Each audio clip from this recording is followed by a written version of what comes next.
And sometimes people don't age. I've had people come up to me, sometimes people got to tell you, they get father time beyond them, so they have to tell you who they are. They go say, hey, what's up, Angie, man? It's me, Joseph. Hey, oh, wow.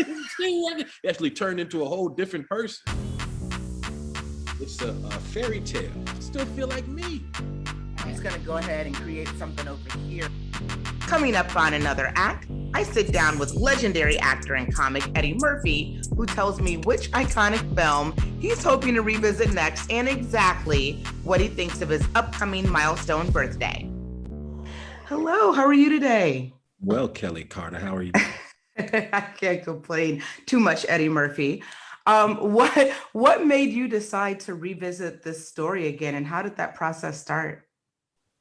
It kind of happened organically. We never ever planned on doing a sequel to Coming to America. We ended it on And They Lived Happily Ever After.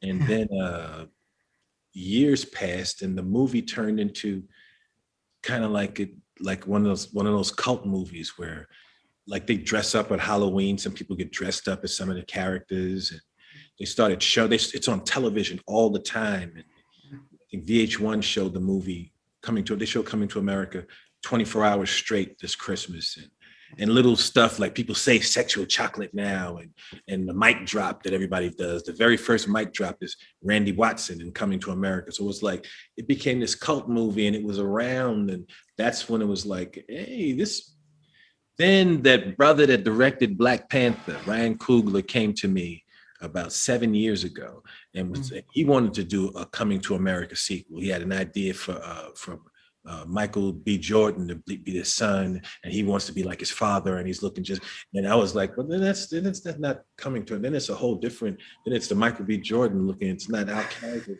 So that idea didn't come together, but it made me start thinking, well, maybe this dude is a genius, and he wanted to do a sequel to the movie, and they're dressing up at Halloween as the characters. So maybe people would want to see if we figured out a way to connect those dots, there'd be an audience for the movie, and that's how it all came together. Does that response, surprise you? The way that this film has lasted all of these years later with the same amount of enthusiasm for the project, does that catch you off guard? Does that surprise you? Because it happened gradually, it didn't surprise me or catch me off guard. And I know that it's rare though, because if I've been making movies 40 years, I've done 45 movies, and this is the only one that became this cult movie that's on all and lines from the movie and people dressing up like characters. Don't nobody be as big a movie as Beverly Hills Cop was. Nobody be dressing up like Axel Foley on Halloween.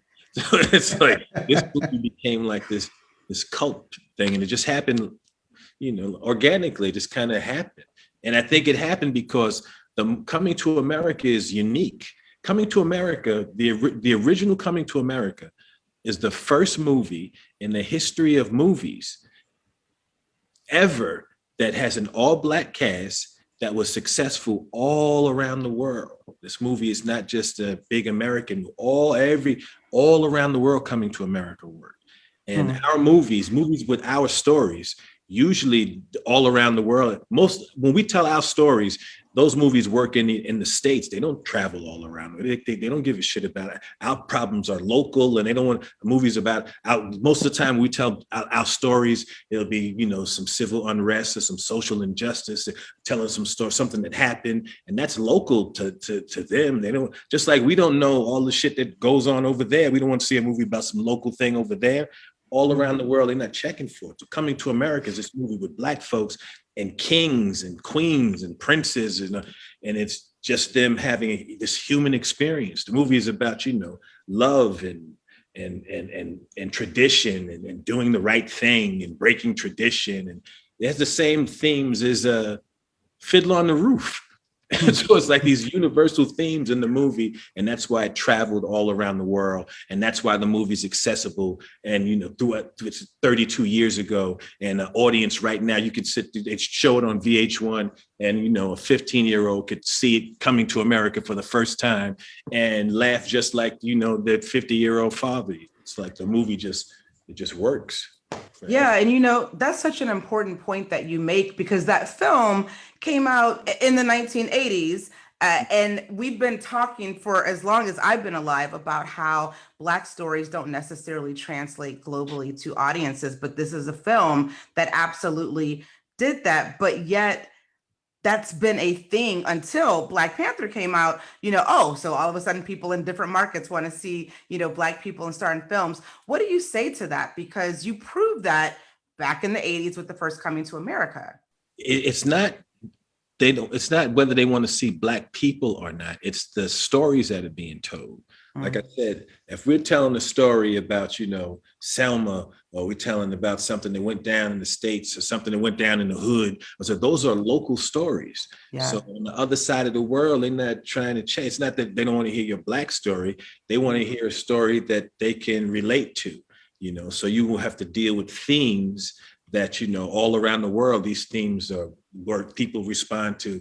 These people love stories, and people respond to, certain stuff all around the world. Movies about family and movies about it just works everywhere. I can relate to that. I can be, if you're from Japan and you see a movie, with Black cast, and a brother run up to the camera and look at it and scream, "Wake up!" You don't know what that shit is.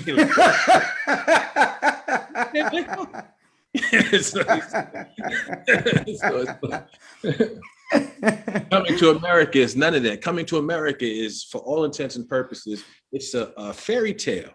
It's a modern fairy tale, grown-up fairy tale.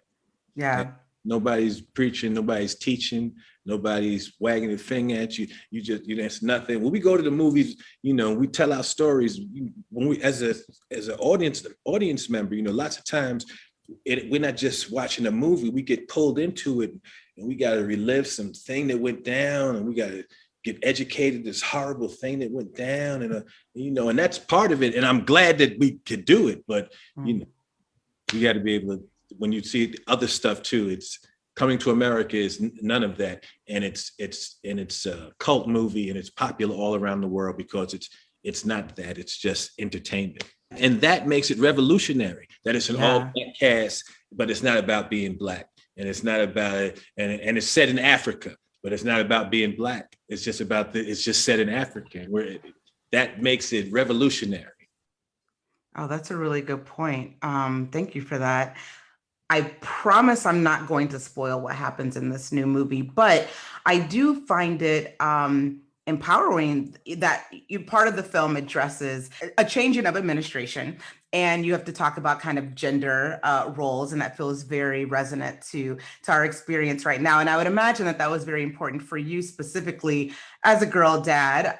Talk to me a little bit about, at least addressing the idea of women coming into leadership, or why women should come into leadership. Those are all things. It's coincidentally, we're in this period in history when this movie comes out. But when we started writing the movie 5 years ago, we weren't thinking about, well, we got to put this in, we're going to put that in. It's almost like when I got my idea initially, I went back and I got the original writers, Blaustein and Sheffield, that wrote the first one. And I was like, okay, let's get the structure down, and let's figure out what the themes that we're going to be dealing with, and what's going to be the narrative thread. Let's get that all together. And then we went and got Kenya Barris, because Barry and Blaustein and David, they're like, I'm 59, they're in their 60s, like older dudes. So it's like, okay, we got the script, we got the structure, and we need to put some modern spin on it. We got Kenya, and he came and put all the modern thing on it, and it was a process. So all the stuff, all the elements and all the themes, all that stuff was over a 4-year period. It's like we started off with the ingredients, and then you figure out what the recipe is over 4 years, and all that stuff got added to it along the way. Yeah, you revisited stories a number of times, and that's part of your film history. What does it take for you to say, this is something that I want to come back to? Because I'm from Detroit originally, so you already know I'm gonna ask, are we gonna see Axel Foley again, and what's up with that? And we've been trying to put a Beverly Hills Cop movie together for over 10 years. And I've seen easily 10 different scripts for different versions of Beverly Hills Cop, and it's never hasn't been right, so I haven't done it. And that's what this Coming to America movie was like. It took 4 years because I wasn't doing it unless it was right. Because I went through a period where I did a bunch of movies that just because could get a big check, and those movies never work out. And then the money be spent, and then that shit still be on TV forever. I got a bunch of shit. Oh no, you telling me they playing Pluto Nash right now? That shit be on. I spent that Pluto Nash money years ago, but that shit on TV, every week. One star, it'd be like, they playing this shit again? Sometimes it'd be like good movies. You see like Denzel and then it put it Pluto Nash. What the fuck? Why they showing Pluto Nash now? Yeah, so I wasn't doing that with the reason there hasn't been a Beverly Hills Cop yet is because the scripts haven't been right, but we're still trying to get it right. The big problem with Beverly Hills Cop is the world's changed so much, and action movies now, action movies and it's like the superheroes are flying around and they got lasers and can do all kinds of, they got fire, run fast, and Axel Foley is back from the old movies where people be talking about, freeze, stick them up. Don't move. If the audience been seeing him fly around, I can't show up to them. Hold it. You could though. You could. Anything can happen in Detroit. So I'm just saying. Don't move. Don't you move. Get your hands out. Arnold's movies. Arnold Schwarzenegger got older, was making them Terminator movies and shit. Got older. You can't be 75 talking about I'll be back. I'll be an old robot. I'll be back. Come on back. You see the old robot talking me coming back? I'll be here when you get back, robot. You've had a couple of films that you've done. Most recently, Dolomite Is My Name is one, and certainly with Dreamgirls some years back, that's gotten you put into a different conversation with regards to your career. And what I find interesting about that is usually when that happens for someone who comes from a comic space, they go very dark in their roles. And I noticed that you haven't had to do that for whatever reason. The roles that have permeated through, in this town have been rooted still in what you do so well. Why do you think that is?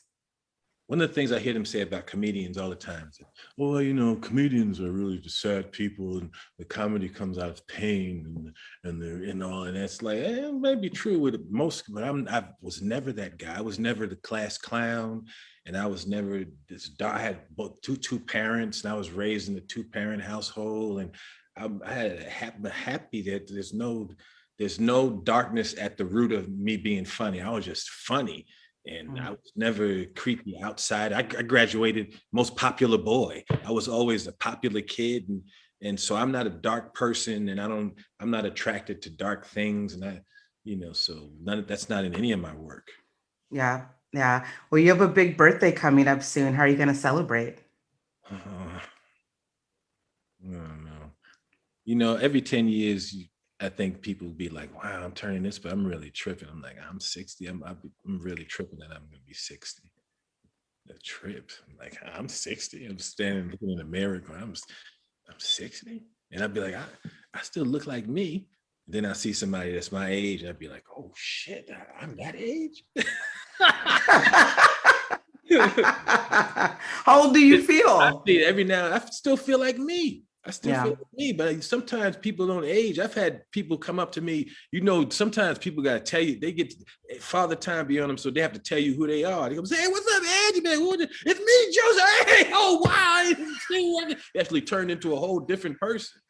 And that didn't happen. But I've had people younger than me come up and say, hey, what's going on, man? I mean, who the fuck hit me? Me. Oh, shit. This motherfucker is 10 years younger than me. It's unrecognizable. I love it. Well, whatever you do, I hope you're having a good time with a lot of laughter. Eddie Murphy, thank you so much. This was so great.